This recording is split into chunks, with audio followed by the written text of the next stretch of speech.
मित्रों, ये है देवीदास जी जो श्या में रहते हैं। तो मेरी इनसे कुछ वार्तालाप हो रही थी भक्ति के मामले में। तो इनकी आवाज़ कुछ ज़्यादा अच्छी तो आई नहीं।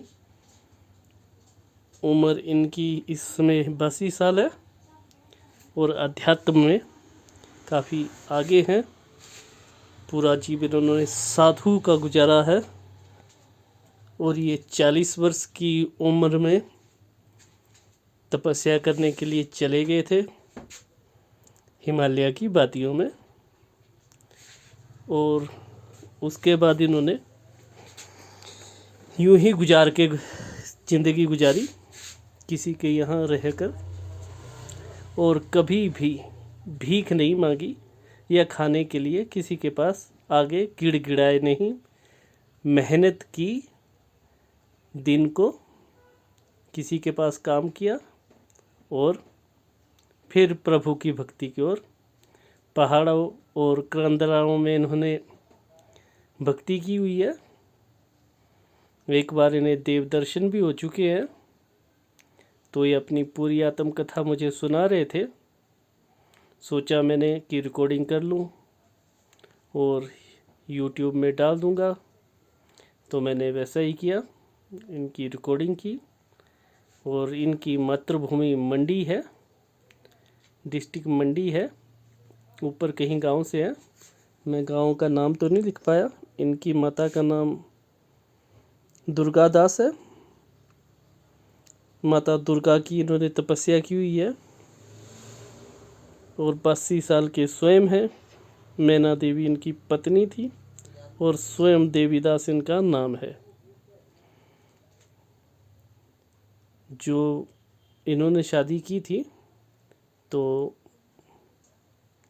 शादी के बाद 5-10 वर्षों के बाद इन्होंने संन्यास ले लिया था और उसी की कथा ये मुझे सुना रहे थे।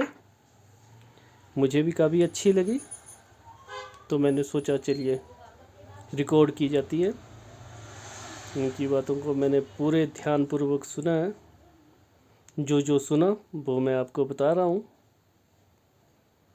तो उम्र 82 साल के हैं और ऐसा नहीं लगता है कि ये 82 के हैं। अभी भी मेहनत करते हैं, काम करते हैं ये, और अपना खाने पीने का इंतज़ाम कर लेते हैं। किसी से कुछ मांगते नहीं हैं। ऐसा नहीं है कि चलिए दिन को भीख मांग ली, हो गया कोटा, नहीं। अपना स्वयं से गुजारा करते हैं और ईश्वर की भक्ति में लगे हुए होते हैं। तो उन्होंने पूरा जीवन प्रभु की शरण में गुजारा है और प्रभु कृपा से अभी तक बिल्कुल स्वस्थ है और सही हैं। और स्वयं इधर उधर जाते हैं। हालांकि 82 साल की उम्र हो चुकी है, थोड़ी कमजोरी इंसान में आई जाती है। तो वैसे ही ये संत है देवीदास जी, इनका नाम है। काफ़ी कार्य किए उन्होंने भक्ति में। ईश्वर की प्राप्ति के लिए इन्होंने 5 साल कठोर तप किया जंगलों में जाकर। उसके बाद इन्हें देवी माँ दुर्गा के भी दर्शन हुए हैं। तो ये अपनी कथा मुझे सुना रहे थे कि कैसे कैसे मैंने तपस्या की, और अभी भी बीच बीच में ये चले जाते हैं जंगलों में तपस्या करने। तो ये थे हमारे देवीदास जी।